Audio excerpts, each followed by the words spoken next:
Well, hello, everybody, and welcome back to Radio Entrepreneurs. My name is Jeffrey Davis. I'm the host of Radio Entrepreneurs, also CEO, founder of MAGE LLC. Similar to Radio Entrepreneurs, always working with entrepreneurs to try to help them succeed in this ever-changing economy. And that's what we're doing with all of our posts and what we're trying to do with the show today and every day. Our next guest, returning guest, maybe wearing a little bit of a different hat today, is Dr. David Shein. From Upcycle. We're going to talk about art, but also for those who don't know, if they think I know a David Shein, it's also David Shein, primary care physician, Wellesley Internal Medicine. Welcome back, David. Jeff, thanks so much. It's great to be back here. How are you doing? Good, thank you. You know, one of the things I find very interesting is when I went to your office, all the clocks, bicycle clocks and different clocks. And you're going to talk about, in this economy, this other business that you have. You're at, I think you're at JP Licks, correct? I am. JP Licks in Harvard Square. Wow. Okay. I'm sure my daughter's been there. Why don't you tell us about what you're doing in your show in case anybody's interested? Yeah, excellent. Thank you. Well, thanks again for the opportunity. So I created an art brand, and I call it Upcycle.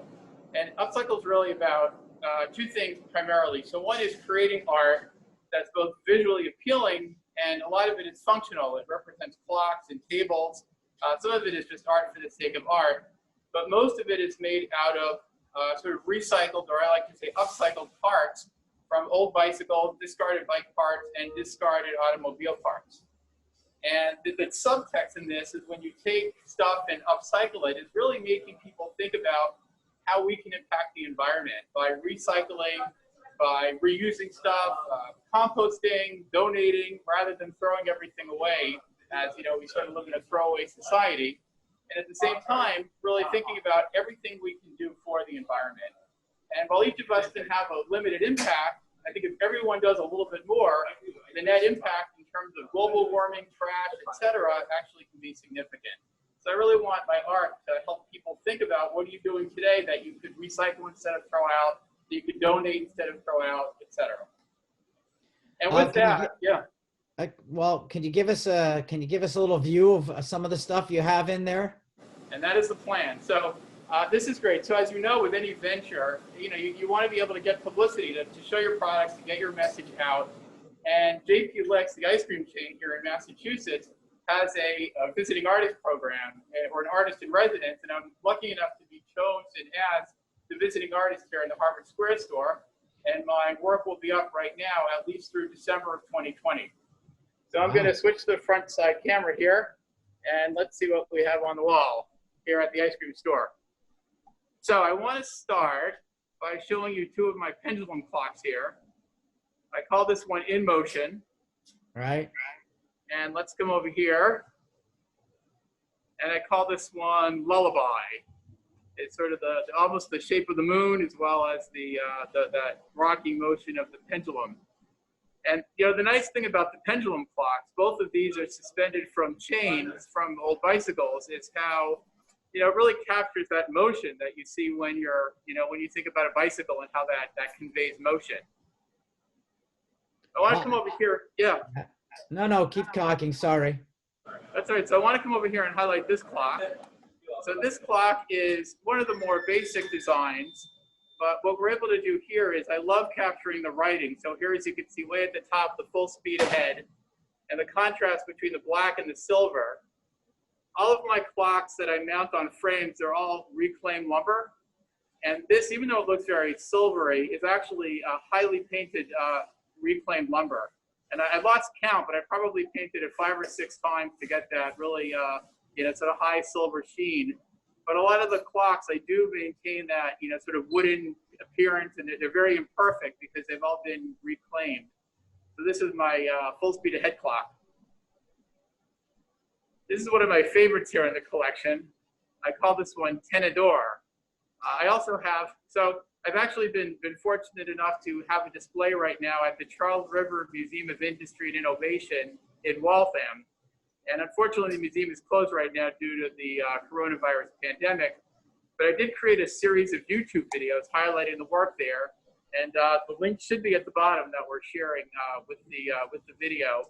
And so my first Tenedor, which is actually called El Tenedor, meaning the fork, in Spanish is at the museum. This is, I used to call this Tenedor 2, but then just simplified it to Tenedor. And I'll show you in a minute some of the detail of, with pictures from the shop of how I made it.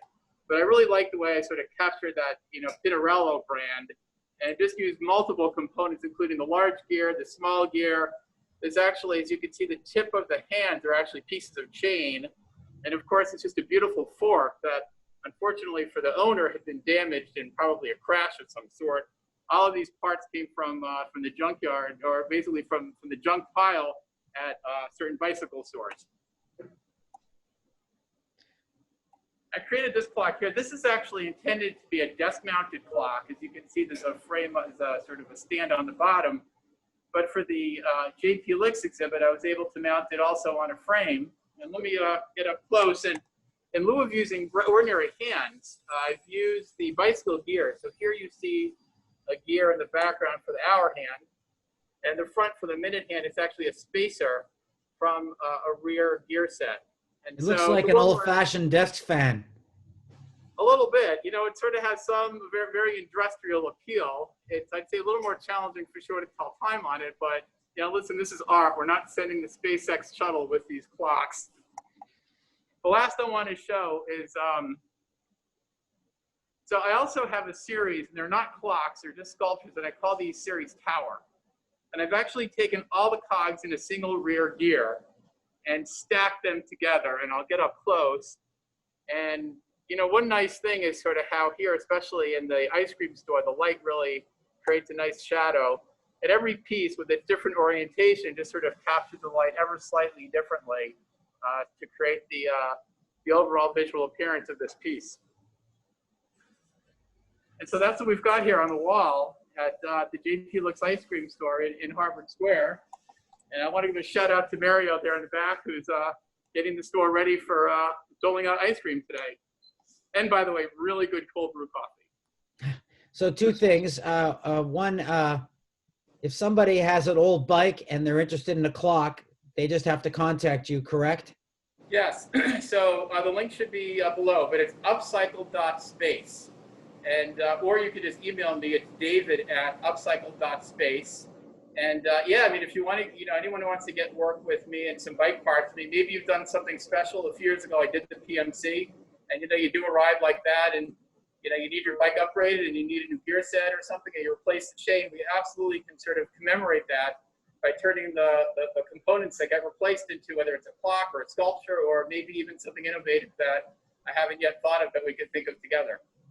I think that's not a bad idea for those who have done the PMC, have old bikes, to sort of create their own sort of memento and memory from. Yeah, absolutely. I mean, you don't really think about bike parts as needing to be replaced, but you do need to replace the cogs, and you need to replace the chain periodically, or maybe you even got a really old, like a Peugeot or Raleigh bike that sort of sitting in your garage for a bit, and you upgraded the components, but with your dad's bike or something. Absolutely, we could work on creating something fun from the components. So let me know. Yeah, that would be exciting and fun to do.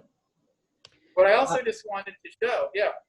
Well, I just say what you were going to say before I do my question. You wanted to show us one more thing? Yeah, so I brought a few other things with me, and so just to show the range of what we can do. So this is half of a racing handlebar, to which I've attached gears and turned it into a clock. And I really like to try to keep the components in their place as much as I can. And so I've kept the brake on and just reconfigured it slightly so the brake serves as the balance for sort of mounting this on desk. Wow. Again, before we go, can you tell our listeners how they can find you during this exhibition, which is going to go on through mid-December, I think? Right. So what I would say is the best way, come on down and get some ice cream. This is JP Licks at Harvard Square on Massachusetts Avenue. You can also find it online. So if you go to the JP Licks website, if you scroll down, you'll actually see the visiting artists. And it looks like each location does have a visiting artist. And I'm up there under the Harvard Square location. And you can read a little bit about the exhibit. And if you go to my website at upcycle.space, or if you go to the YouTube channel for the Charles River Museum of Industry and Innovation, they'll be able to see the YouTube video that I created, the virtual tour of the museum, and there are actually 3 videos in 3 parts. Right. I remind everybody we've been speaking with Dr. David Shein, primary care physician, Wellesley Internal Medicine, and I guess doctor by day and bike artist by night. Correct, David? Yes. And also, afternoon, evening, and weekend. And also, congratulations from Radio Entrepreneurs, all your fans, because of your current and new engagement. We're going to embarrass you on air. Congratulations, David. Everything's going on for you. Thanks, Jeff. Not embarrassment at all. I'm very happy. That's great. You can't see the smile under the mask. Of course, I'm in the store, but it's there. No, that's good. Well, David, thanks for being on the show. We look forward to speaking to you again, and good luck with the show. Excellent. Thanks so much, and thanks for the opportunity. Have a great day. Thank you. And remind everybody, this is Radio Entrepreneurs.